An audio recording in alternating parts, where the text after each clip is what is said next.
We jump Yeah. in. It sounds like we're live on Facebook and on Zoom as well.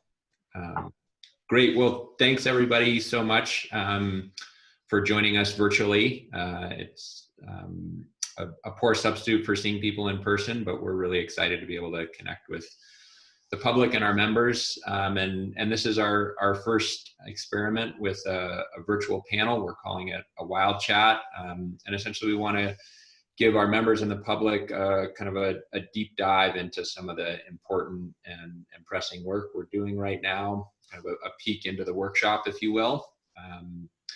As you can probably see, we're all continuing to do work during COVID, but just remotely from our homes.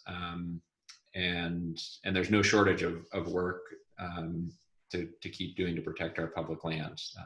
If you've been following the news, you know there's plenty of threats and hopefully still some opportunities to protect public lands.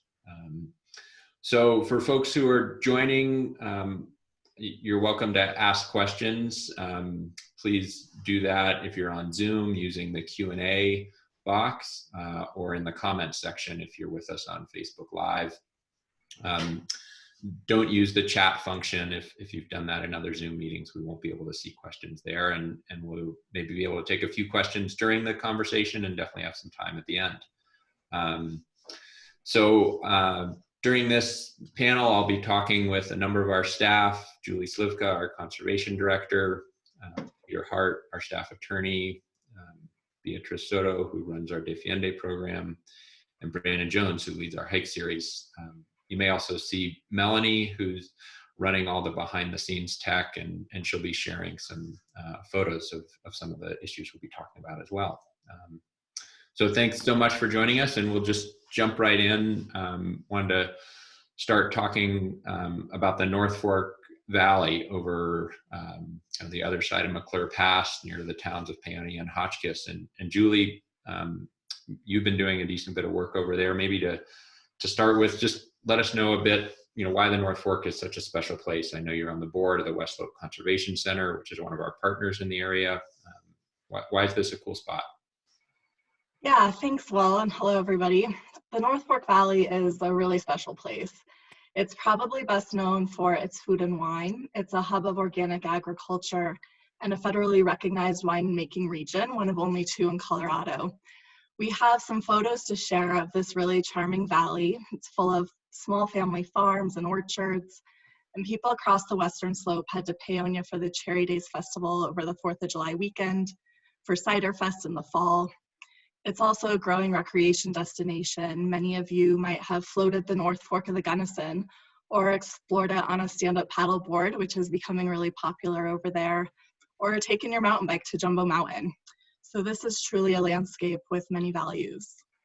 Cool. Well, my next question was going to be, we're doing more work over there, and why are we engaging? I feel like in part you've answered that. It sounds like we should just all, maybe we should open a satellite office over there and go stand up paddleboarding and drink cider all day. But I guess, it's a little bit outside of our normal geography. So what's been the connection? Why are we doing more work over there?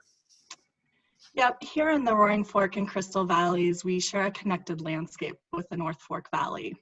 The headwaters of the North Fork is in the Thompson Divide, and the roadless forests at the top of the watershed are some of the places we're working to protect in the CORE Act.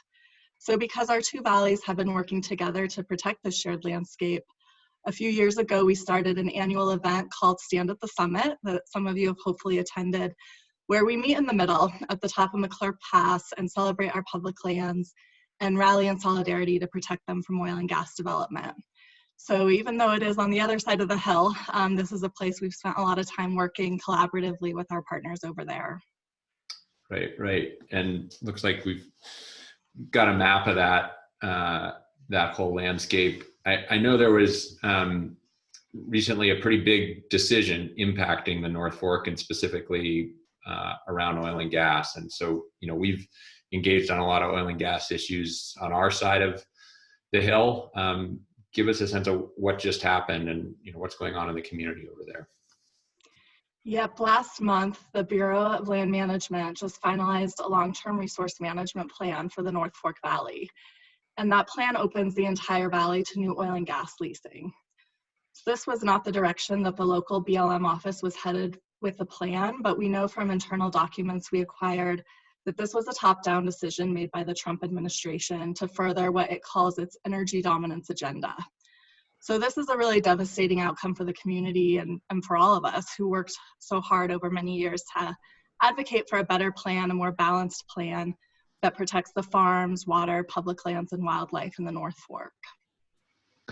Got it. Melanie, if you want to put the map up again, I can kind of guide people through this landscape. On the other side of McClure Pass, the public lands throughout the valley here are in yellow, and they're surrounding the towns of Paonia and Hotchkiss. All of these lands are now open to oil and gas leasing. And additionally, there are federal minerals under some of the private land here that are also open to leasing now. So looking at, where these places are, we can see why the community feels really threatened by this plan. They could have oil and gas development encroaching on their farms, schools, open spaces. One recent leasing proposal we saw included oil and gas resources right underneath the Paonia Reservoir. God, you said energy dominance, and that sounded scary, and it does sound like it's pretty scary for the community if it's right in folks' watershed around schools. And so, I mean, you mentioned that this was really a top-down decision, that the local BLM wasn't headed in this direction initially. As I understand it, the community really came together during this planning process and developed something called a community alternative that kind of had their vision. What did that look like? Tell me a little bit more about how the community engaged in trying to protect their place.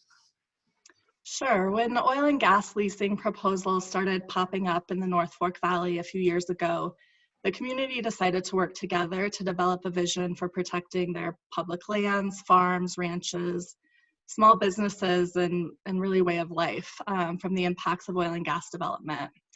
And at that time, it seemed like the best way to do that would be through the BLM's resource management plan revision process, where the agency makes long-term decisions about oil and gas management with a lot of public input. So a diverse group of stakeholders came together, including agricultural, tourism, business, recreation, conservation organizations, and they had a lot of community meetings. They poured over maps, they talked to other stakeholders. They developed a really detailed community alternative, which is essentially a set of rules and guidelines for oil and gas management in the area, including identifying areas that oil and gas doesn't belong at all. And they worked really hard to advocate for this alternative. They made lobby trips out to Washington, D.C. to meet with officials at the Department of Interior and the BLM, as well as our elected officials. And this work was seeming to pay off as the BLM included the community vision in the draft management plan, but then completely disregarded it at the last minute. Yeah, that sounds really frustrating. And it also sounds like a lot of work that the community put into this. I mean, we've had our own efforts to protect the Thompson Divide from oil and gas. Obviously, people put in a lot of work here, but we didn't even go to that length to develop a community alternative. What was the impetus? Why do you think people put in so much energy? Well, one of the reasons this future vision is so important to the communities of the North Fork Valley is that this area was historically a major coal mining region in Colorado. And the community has been working to successfully transition away from coal and toward a more sustainable future. So they've been diversifying the economy with organic farming, outdoor recreation, wine tourism, creative arts, really setting a model here for rural communities to transition off fossil fuels. So this plan threatens to undermine all of that and drag the North Fork back into its fossil fuel past. And at a time when our state is getting serious about addressing climate change and setting ambitious climate targets through the Colorado Climate Action Plan, prioritizing oil and gas in a place like this is really out of step with our future. Right. It sounds like really just kind of two divergent views for the future and what the community wants. How does the community get their vision back, I guess? What's next? Give us a little bit of hope. How do we buck this energy dominance agenda? What this plan has really laid bare is that we need permanent protections for the North Fork Valley. And there is a ray of light here.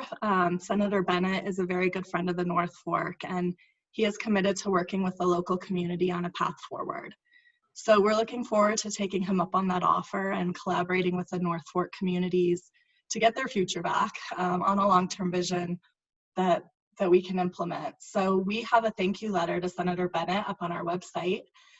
We sent this out in an action alert a couple weeks ago, but if you haven't signed it yet, please log on and sign it so that we can show him there's strong support across the state for protecting this landscape. Great, and I think we'll be able to show that action alert, the link to it in the chat or question and answer and in the comments section on Facebook Live. So you can find it there or just by going to our website and clicking on the Take Action tab and look for it there. Well, Julie, thanks so much. Thanks for especially all your work over there and of course letting us know about it today. So, you know, speaking of energy dominance and kind of some of the impact of these bigger picture national policies on our part of the world and our work, Peter, I wanted to talk to you a little bit about, you know, we're almost at the end of the first term of an administration that's really made it a priority, it seems like, to weaken public participation and the people's voice in the management and decisions affecting our lands. I mean, I think what Julie was talking about, you know, seems like a good example of that, of kind of this top-down decision, but there's kind of more systematic change afoot as well. And so maybe you could spend a little bit describing, you know, kind of what have been the most notable attacks on public participation, on our voice in land management, and yeah, that you've been working to stop. Yeah, thanks, Will. I mean, there have been a lot. There have been too many to list in the time that we've got. I'd say the most troubling attacks that we've seen on public engagement by this administration are their efforts to rewrite the regulations governing how agencies implement NEPA. NEPA is the National Environmental Policy Act, and it's the best tool the public has to engage in federal decision-making processes. It's the law that requires federal agencies to assess the environmental impacts of proposals that they're considering approving and solicit input from all affected stakeholders, including the public and local governments and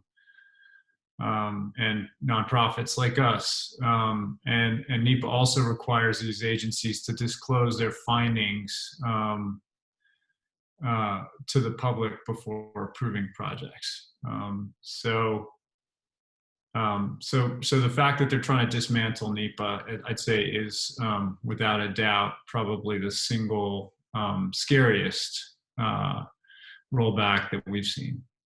Right, and NEPA, the National Environmental Policy Act, that's the law that, you know, allowed folks in the Roaring Fork Valley to turn out and eventually convince the BLM to cancel leases in the Thompson Divide. It's the law that, you know, ensures when there's a timber sale or a new trail, that's how people get to say in and, you know, to weigh in and talk about what's important to them.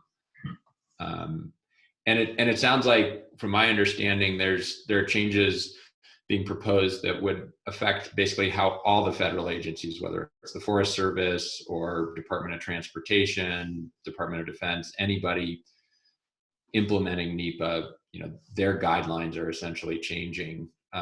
What are some of the specific examples of those changes and how they'd affect the public? Yeah, some of the sort of, I mean, generally, a few examples of these changes are that they're imposing strict timelines and deadlines on the process. So they're giving agencies less time to actually analyze projects, and they're also constraining the time that the public has to comment and the opportunities that the public has to comment on proposals. They're limiting alternative courses of action that can be considered by agencies in the process. So, you know, as Julie was just describing with the UFO RMP, citizens actually proposed an alternative for BLM to consider in that plan. And what some of these NEPA revisions would do is basically eliminate the number of alternatives that the agency is actually required to consider as part of that process. Another thing they're doing is they're reducing the scope of impacts that must be analyzed. And one of the big items that the Trump administration seems bent on eliminating from the requirements of NEPA is climate. We've seen a lot of guidance on implementing NEPA that doesn't mention climate at all, in a very clear attempt to, I think, roll back a growing body of case law and regulations from the prior administration saying, it is reasonable for agencies to be considering the impact of their actions on climate because it's probably the single biggest threat that we face. Right. It seems like in the past several years, there's actually been some good progress made towards the agencies analyzing climate, recognizing it has an impact, and so this sounds like the Trump administration basically trying to get rid of that progress to the benefit of the fossil fuel industry. Yeah, that's our concern. Right. And so that, we've been talking about kind of broad implementation of NEPA across the whole country, all these different agencies. We, of course, work on public lands, deal mostly with the Forest Service and the Bureau of Land Management, or BLM. Are those agencies, also changing the way the public engages on these projects, kind of at a smaller scale, I guess? Yeah, the U.S. Forest Service is revising its own NEPA regulations and adding new categorical exclusions, which are categories of actions that they basically don't need to consider under NEPA. They can basically approve an action with a categorical exclusion just by signing a piece of paper and not undertaking any analysis at all. Some of these exclusions are huge and really concerning.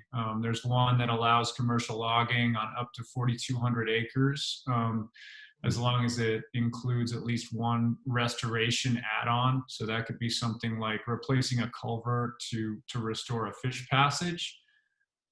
So to put that in perspective, the Forest Service would have authority to authorize up to 6.6 square miles of logging with no public input or environmental analysis simply by replacing a culvert. Wow.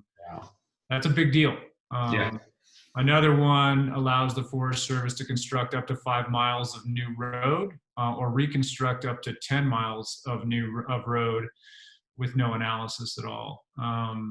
Again, that's extremely worrisome. Roads can have dramatic long-term effects on forest ecosystems, and the Forest Service, frankly, can't afford to maintain the road system that it already has. For many, many years, the Forest Service has been undertaking a process of right-sizing its road system to try and eliminate all of the routes on national forest land that don't make sense and that it can't afford to maintain. So authorizing a whole bunch of new roads without any analysis or consideration is truly a step backwards.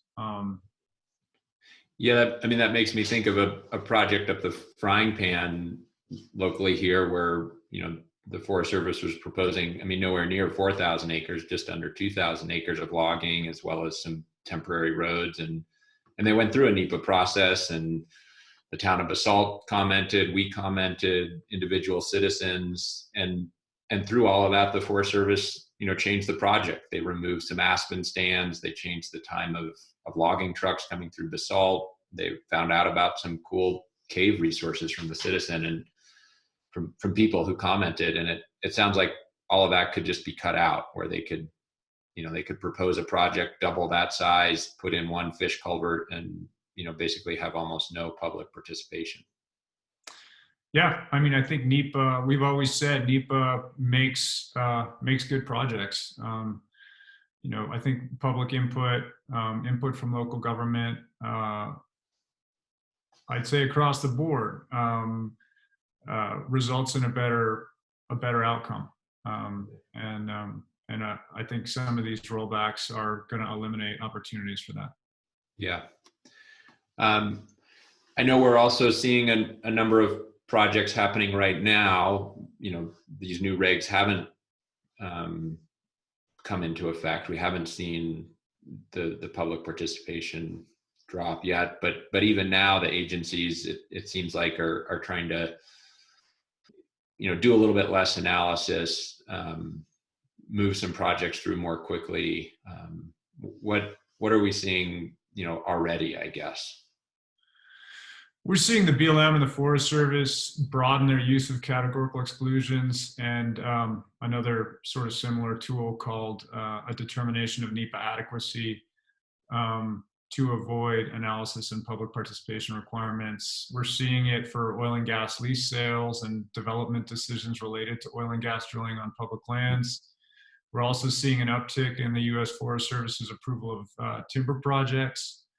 Often the public's given only one opportunity to comment on vague proposals during a scoping period, and the agency doesn't provide or undertake any analysis prior to approval.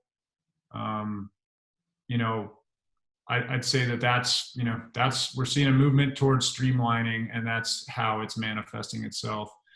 And obviously, it's very hard for us to provide meaningful public comment when we don't know, exactly where projects are going to take place or what sorts of activities might be involved with those projects. Right. It sounds like, there's some projects like the Crystal Trail where you've got a map and a proposed alignment on the ground. People can get out and look at it. And then there's other ones where, there's no map of where trees are going to be cut that we're seeing. And that makes me think it's, how do you comment on a project when you don't know where it's going to happen? Yeah, on the Red River, we've seen two recent timber projects, vegetation treatment projects, which were forest-wide in scope and provided very little site-specific information on where implementation would actually take place. At least one of those, the Forest Service was trying to approve with a categorical exclusion. So really, we only had one opportunity to comment on that project, and that was before we could see any maps about where the project would be implemented. That's just a very tricky situation. It's very hard to offer informed comments. Right. Well, thanks for that overview of what I know is a pretty complex set of new regulations, but that would really impact the public's voice. Maybe before we wrap up, I know we also just sent out an action alert from you that was kind of highlighting a number of disturbing policies put in place largely to benefit the fossil fuel industry, essentially bailouts in the name of providing economic relief from COVID-19. What's going on there? Are oil companies really where we should be prioritizing, bailouts when there's so many more folks who are more vulnerable? Yeah, that action alert focused on recent guidance from the Department of Interior encouraging oil and gas companies to seek royalty rate reductions and lease suspensions due to the pandemic. This is, our concern is this is just going to reduce funds to the federal treasury and lead to more speculation on federal oil and gas leases, basically creating a legacy of suspended leases that we're likely to be dealing with for a long time. It's been a problem that we've faced up in Thompson. There are a lot of sort of legacy leases up there that have been suspended for a long time. People who were engaged in that campaign know well how hard we had to fight against suspensions proposed for the 25 oil and gas leases up near Lake Ridge that were, ultimately canceled. So yeah, we're concerned, and based on recent press, it sounds like the oil and gas company is taking full advantage. They've already, BLM's received and approved, I think, over 70 requests for royalty rate reductions since this guidance came down just a week or so ago. So we're urging members to go to the Wilderness Workshop website, click on our Take Action link, and look for this letter under a Capital Watch tab. And we've already sort of got a draft letter in there that you can revise or send directly to senators, asking them to focus bailouts on communities in need rather than on the oil and gas industry. Yeah, and the royalties, I mean, that's just what oil and gas companies are required to pay, as kind of their rents or their price of being able to extract these minerals. And they're basically saying, do we get a pass on paying that? A lot of that money goes to state and local governments who really need it right now. Yeah, that's right. I mean, rentals are what they pay for a non-producing lease. It's just what they pay to hold the lease annually, and royalties are it's a percentage of the production that they're actually producing when a lease is drilled, and there's actually oil or gas coming off of that lease. In both cases, some of that money comes back to local governments. Royalty rates on federal lands are already really low. They're 12.5% without any reductions, which is substantially lower than people are paying on private. So, what DOI is doing now is they're basically giving these oil and gas companies a break on already low rates and, returning what any local government might get from production or rental revenue. So, it's really concerning. Yeah. Well, thank you. And as folks saw, we've got an action on that. As you mentioned, there's also information about that in the question and answer. So, folks, if you have a moment, please contact your elected officials. And, we think it's really important that, any federal aid go to folks who really need it, not huge oil and gas companies. So I just want to remind folks, if you're just joining us, we're hosting a virtual webinar called Wild Chats on some of our most important and pressing work. If you're joining us via Zoom, you can ask questions in the Q&A box. If you're on Facebook Live, in the comments section, and we'll get to those either during the conversation or at the end. So next, I'm really excited to introduce Beatrice, you've been working with us for a while, but at the beginning of the month, you just started a full-time position at the workshop. So first, congratulations. And when we can all be in the office, it's going to be awesome to have you here full-time. Hey, Will, thank you. Hi, everybody. Good afternoon. I hope everybody's doing okay. I'm really excited to be a part of the Wilderness Workshop family and be full-time. So this is a really exciting time for me, and I'm pretty sure you'll get to smell some of my tamales and hear my conversations in Spanish at the office. So that'll be fun. So I remember seeing the initial draft for Defiende, and when I first started kind of part-time organizing, and really hiring a full staff person wasn't, until a couple years down the road. And you really decided to move forward and, step forward a couple years in terms of hiring this position full-time. Why do you think that's important? Yeah, you're right. When we started this, the thought was we might have somebody full-time after 5 years. And so it's awesome to be ahead of schedule just a couple years in.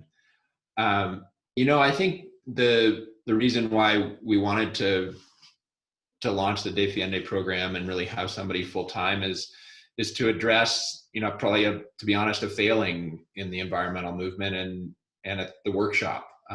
We really haven't done a good job collectively or as an organization of engaging minorities, and specifically here the Latino community, and that's it's out of step with kind of the conservation ethos and values of that community. We know from quite a bit of polling that Latinos value public lands, value conservation, want to engage, and the conservation community as a whole has failed to do that, as well as we've engaged other populations. So, kind of to begin with, I think it was to do a better job. But it also, that lack of engagement really weakens the environmental movement at a time when we need to be as broad and diverse and as strong as possible to address these, huge issues of the climate crisis, of the biodiversity crisis. It's a time when we want a really big tent, and we need to be, reaching out to everybody.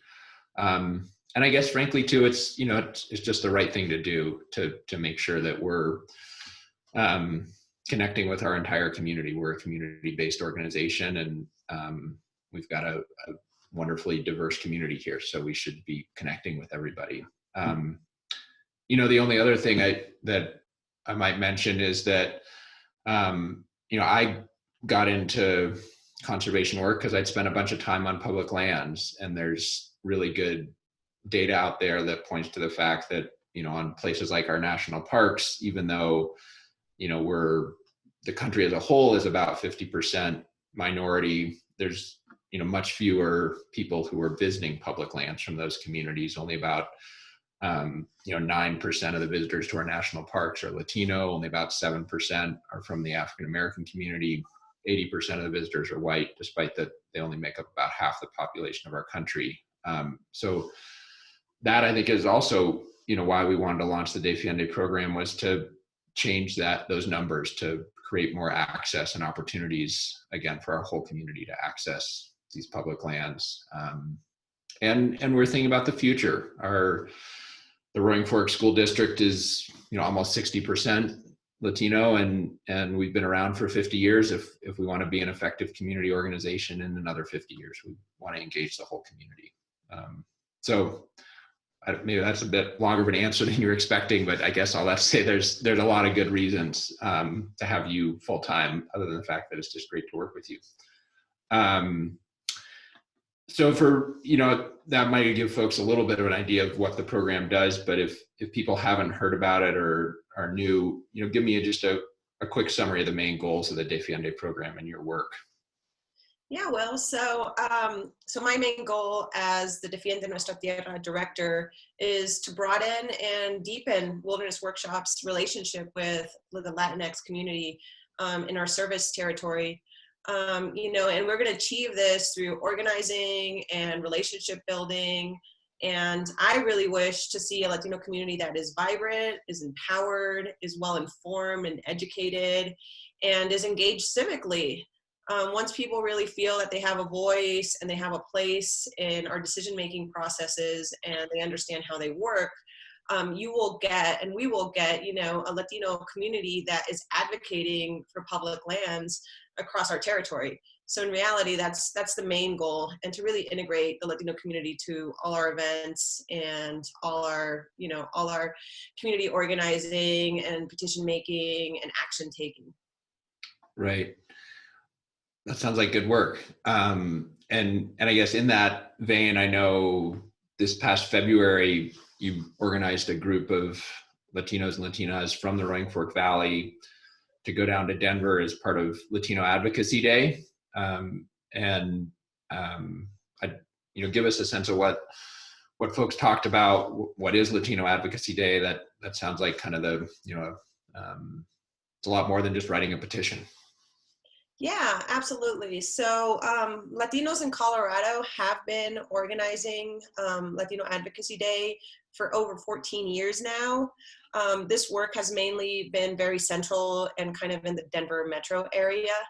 It's really intended to cultivate and elevate the collective Latino voice and strengthen our relationship with state legislators. This program provides culturally relevant trainings and education. It teaches people how to advocate for themselves and for their beliefs. And, you know, there's a lot of policies that are affecting the Latino community at a state level. So the community gets briefed on what's going on at a state level. And so they fully understand how to civically engage and participate in some of these processes. This was a great experience. We had over 20 people from the Roaring Fork Valley that went with us, and it was just this beautiful gamut of different generations. We had grandmothers and spouses coming together. We have kids that joined the group. Our rock star school board member, Jasmine Ramirez, she brought a whole bunch of kids from high school, and this was the first time a lot of these community members had ever been to an event like this, that had ever been into, you know, met with a senator, a state senator. So it was a very powerful moment. And, you know, the event is truly intended to empower the voices of all and just really teach us how to participate. Some of the issues that did come up, you know, there were definitely some immigration issues, the 2020 census, driver's license, but you really kind of have to let the community figure out their own issues. And I was really pleased to see that a lot of the community members from Silt to Rifle in that area, they really brought up their concerns in terms of oil and gas and their air and water quality, and just expressing that they're really concerned that they have to drink water out of plastic bottles and how their water quality has changed over the years due to industry. And this was something that I didn't necessarily push, but we talked about it and we trained, and this is something that we can just prove that, you know, there's an additional voice, you know, advocating for our public lands and against oil and gas within the Latino community, because these issues truly do affect us. Right. And I know you, in partnership with Conservation Colorado's Protégete program, organized a workshop ahead of time, not necessarily maybe specifically for Latino Advocacy Day, but just to kind of increase civic participation and engagement on environmental issues. Do you think that's why there were so many people who came this time to Latino Advocacy Day? Yeah, the partnership with Protégete has been a really strong partnership, and a lot of their trainings are really interesting because, you know, they really teach you a lot of information you don't typically see in school. You kind of have to kind of dig deep to find out, you know, the environmental movement in California, Madres Unidas. There's been all these movements, Cesar Chavez, you know, throughout the U.S. history, and sometimes you don't learn about this at school. So when you see a lot of these histories, it's like you don't see yourself reflected, and you don't see how the environment affects us directly. And then we live in such a beautiful place where, you know, environmental issues, I would say, are a little bit of a lower scale than if you go to New York City, or if you go to Denver, or even, you know, Los Angeles, where the Latino community has been affected for many generations. So I think it's really powerful for the Latino community to see themselves in the movement, right, as conservationists, as, you know, community activists, to see themselves, you know, fighting against environmental injustices. So this is really powerful when you get exposed to that. It's like relearning history and seeing yourself in this movement and in this history. So I believe a lot of those trainings are very meaningful because they come from a different perspective, and they really factor in the cultural aspects of our community. Right. Yeah, it's a good reminder that there is this rich history of activism and engagement, whether it's kind of from the farm workers historically, and now engaging on issues around pesticides, that there's this really rich history from the Latinx community on environmental issues. So it's cool that we can bring that to the Roaring Fork Valley. Yeah. So I know that, you know, one of the other things this program is really engaged in is just access and connecting folks to the outdoors. When we started it, we started offering some bilingual hikes. And then after the first year of that, you started thinking maybe we should do some hikes or snowshoes in the winter. And we'd never done that, period. But launched some under the Defiende program. And I'm just wondering if you could talk a little bit more about why that came about, how it was, you know, was it successful? What happened? Yeah, so the hike series have been really successful. I think at the beginning it was more just letting the community know that we were doing hikes that were bilingually. As soon as that the community knew, it was pretty easy to start integrating into our hike series. For hiking, you really don't need a big skill set or special gear. Anybody can really go hiking, and there's different pretty easy, moderate hikes that are accessible for most folks. What ends up happening, and we learned this through our listening sessions that we did a couple years ago, is that winter, believe it or not, it's a barrier. A lot of our immigrant community come from warmer climates. So just the fact of going out during the winter can be really scary. A lot of the community tends to kind of hibernate during this period of time. So I think we made it really purposeful to say, okay, what can we do to start tackling some of these barriers that we're learning? Another thing too is that access to winter sports can sometimes be very expensive. We know skiing and snowboarding really requires a lot of skill. It requires pretty expensive gear and just the clothing. And so it can be pretty scary. And snowshoeing is just as hiking. It's pretty simple. So we figured we can potentially start here. And when we've had huge success, all our groups are always beyond capacity. In all honesty, we'll have people show up that show up with 3 kids, and we weren't even really expecting it. But it's been so wonderful, and it's really also been a great opportunity for mentors in English in Action to participate, broader community members that want to find an opportunity to engage with the Latino community, and sometimes they don't find it. So Wilderness Workshop is truly becoming this organization that can bring people together that usually don't come together. And the snowshoes events have definitely been one of those events. And again, it's multi-generational. We have kids and high schoolers participate, and a lot of these people, it's the first time they've ever been snowshoeing.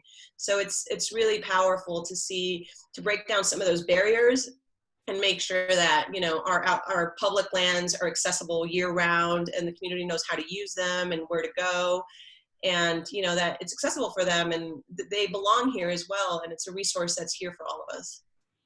Yeah, that sounds really great. I know one of them, we had a posada, a traditional Mexican meal afterwards, one of the snowshoe hikes that a whole bunch of folks in the community, Anglo and Latino, showed up to. So it sounds like it's introducing folks to public lands, but also connecting people in the communities.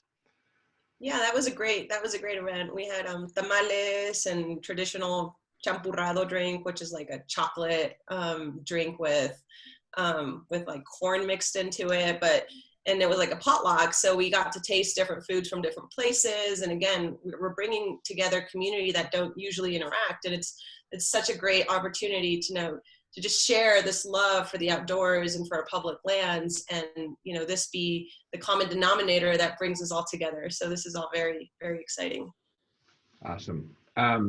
Well, you've been on the job for less than a month, but you've been thinking about this stuff for years. So if you had, in just a couple minutes, what are your kind of dreams or ideas for the future of what can happen when you're doing this work at the workshop?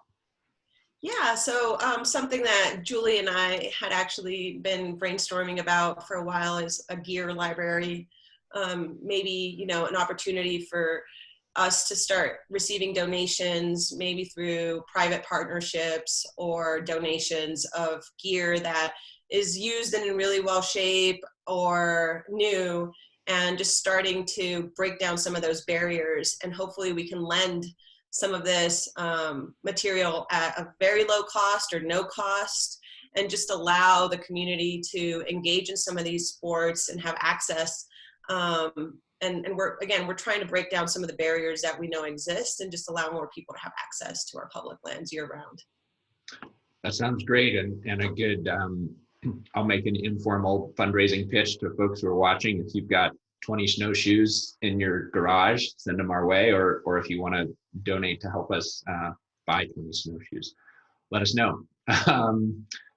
Well, thanks so much, Beatrice. That's awesome to hear. And just as a reminder to folks, if you're watching, this is a virtual webinar called Wild Chats that we're hosting to talk about some of our most important work. You can submit questions in the Zoom Q&A box or on Facebook Live. I know we've got at least 50 or so folks watching. We can see you as well, or we can tell your names. So I'll just say a quick hi to Sloan and Beth Shoemaker, Aaron Ralston are out there. Let's see who else. Sandy Johnson, good to see you. So thanks so much, folks, for tuning in. We're going to take some questions at the end if folks have them. But before we do that, I want to just get a quick update from Brandon Jones, who leads our hike series. We've been doing this for almost a decade. As Beatrice mentioned, a couple of years ago, we started offering bilingual ones. And so we'll be doing the same this summer, though probably with some adjustments due to the current health crisis. But Brandon, welcome, and just give us a quick overview of what the hike series will look like this year and where we're going to go. Yeah, thanks so much, Will, and definitely thank you to everyone who's tuning in right now. I'd like to give my own shout out to some of my regular hikers, Nancy and Judy, listening in. Shout out to Sam Hinkle. Appreciate everyone who's been on a hike over the past 4 years. This will be my 5th year as hike series coordinator for the Wilderness Workshop. And it's always a blast. It's so much fun to get out on the trails and to share not only my love of the places that we're working on, but also just some of the conservation issues that are important to Wilderness Workshop, and we know that are important to you all as well. On the 20 or so hikes that I lead throughout the summer and fall, I do my best to provide information on the conservation topics, provide fun facts about the natural history of an area,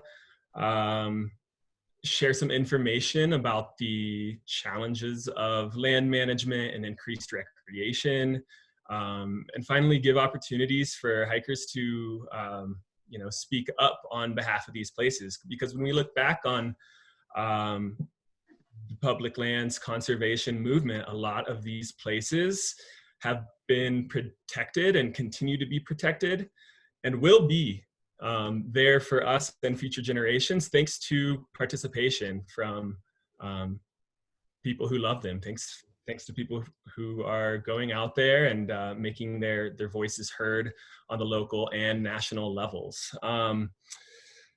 So yeah, that's why I love doing what I do. As far as this summer goes, due to the uncertainty about what the future mandates in regards to COVID-19 will be, I haven't scheduled any hikes for May or June. As soon as it becomes appropriate to do so, I'm going to release a hike series schedule for physically distant hikes. Our best guess right now is July, but we're just kind of playing it by ear, and we hope that you'll bear with us and stay tuned to to our social media outlets and to your email inbox for updates on the hike series regular version. As far as things in June, there are a couple opportunities for you to be engaged with us. First of all, there's a photography competition that we've got running through July 10th. So this is an opportunity for anyone to get out to a wild spot near your house and to share a photo with us. And I say it's open to anyone because it's a smartphone competition. So even just, regular old Joes can get out there and maybe take some great photos. I believe we're going to go ahead and share a link to those contest details in the Q&A right now. Also coming up in June, we're going to be offering what we're calling trail mixes, which is where I'll basically post up trailside in the backcountry, and we will announce the location, and you'll be able to come find me and engage in some land advocacy and recreation in some of my favorite places and some of the places that Wilderness Workshop is working to protect. So stay tuned for those trail mixes in June. It's going to be different, but I think it's going to be really fun. And we might even have some giveaways for you. Soaps and hand sanitizers are trending right now, so who knows? We might be out there promoting some trail hygiene. Awesome. And then our hope is to offer, some of our hikes as usual later in the summer. Where's 2 or 3 places you're really excited to be taking folks when we can do that? Yeah, I love all of our hikes. We've got some favorites. We've got the Hay Park Full Moon happening, which is a great evening stroll that we're hoping to put on in August, just right outside of Carbondale here. we're going to be partnering with John Mullen for another photography workshop. So if your photos for the photo contest don't turn out just how you want them, come learn a thing or two from one of our biggest partners, John Mullen, who's provided us with a ton of great conservation photography that we are utilizing to advocate for wild places. We're going to be looking for mushrooms with Hamilton Pevic in mid-July. So getting up into the high country and seeing what they're, what's popping up in the moist soil up there. And we've also got a couple new ones that I'm really excited to share about. We're focusing on exploring your local BLM wildlands within the Colorado River Valley Field Office, including Hack Lake, which is kind of up near the Sweetwater Lake, as well as a hike on the Grand Hogback near Rifle, which is actually my background right now, was taken from the Hogback. So yeah, some really spectacular places I'm stoked to share with people. Great. Thanks so much, Brandon. I think we've got that photo contest link in the question and answer. And as we get the schedule put together, that'll be on our website as well. Thank you. Well, we've got a little bit of time left for some questions. And so as a reminder, if you're on Zoom, feel free to type them into the question and answer box. If you're on Facebook Live, you can submit it as a comment. Peter, I think there's probably a question for you from John McDermott. You're wondering if Trump loses the election in November, will the new administration be able to reverse, some or all of the policies I think you were talking about, or otherwise?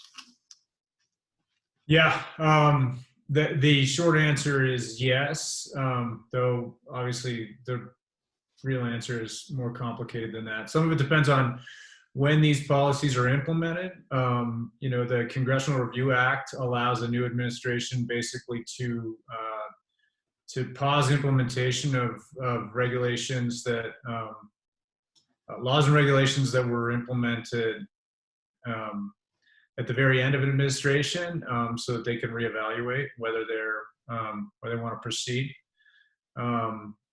with those regulations. That's something that we saw the Trump administration use. For example, the Obama administration implemented at the end of the second term of the Obama administration, they implemented the methane waste rule, and the Trump administration tried to roll that back with use of the Congressional Review Act.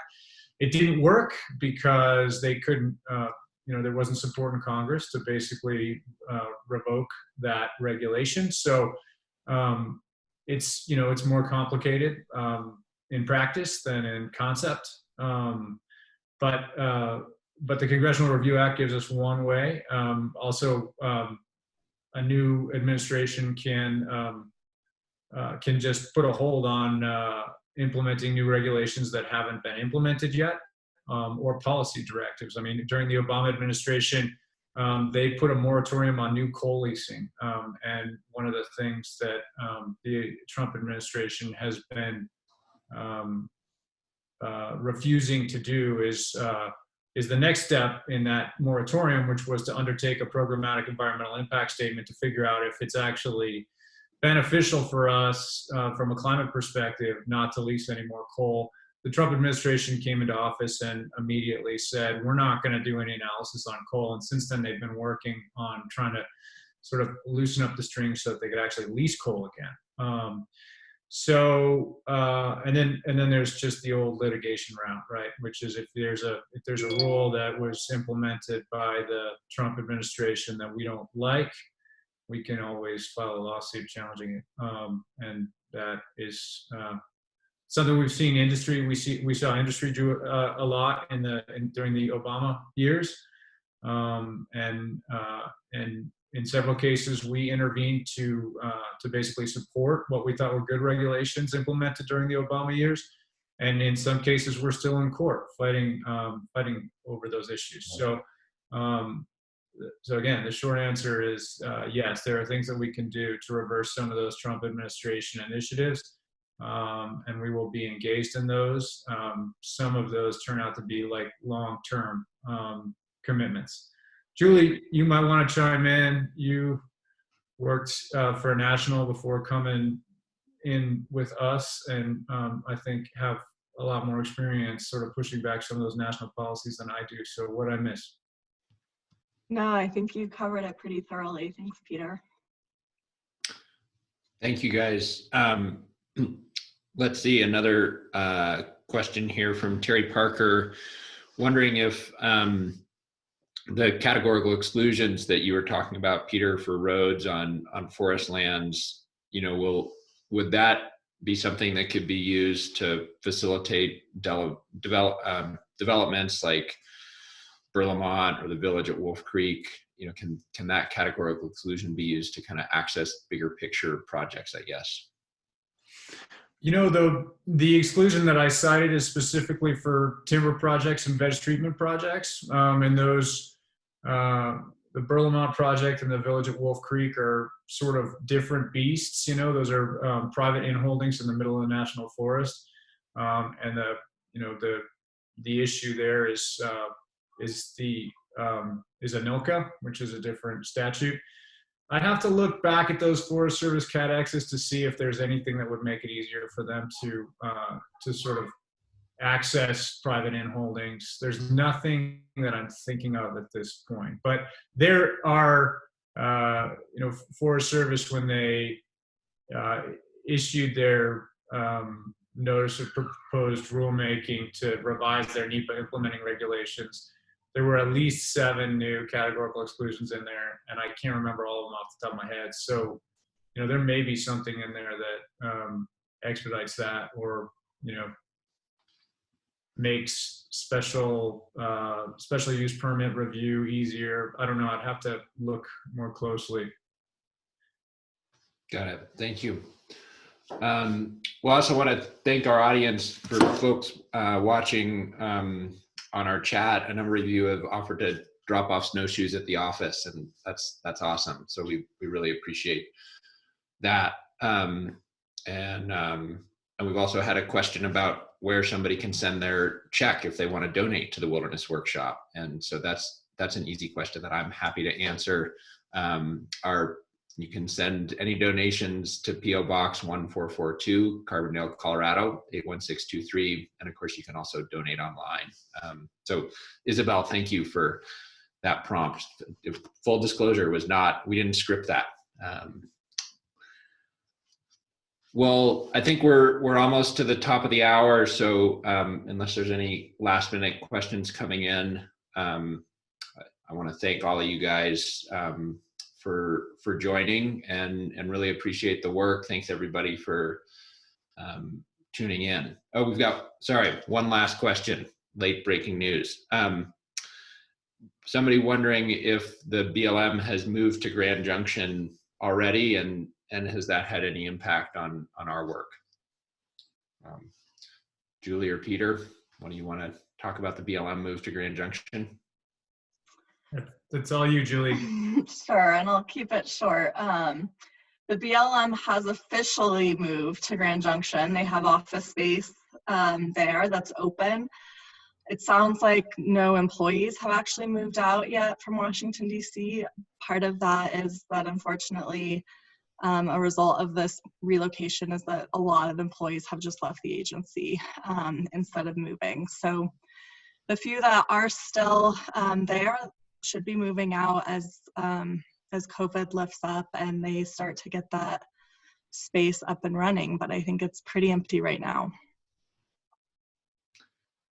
Thanks, Julie. Well, thank you guys again. Thanks everybody for tuning in. We'll archive this panel on our website, and it'll also be on Facebook. So feel free to pass on to your friends. And thanks everybody so much for joining. Thanks, Julie. Thanks, Peter. Thanks, Beatrice, Brandon. Appreciate it. Thanks, everyone. Yeah.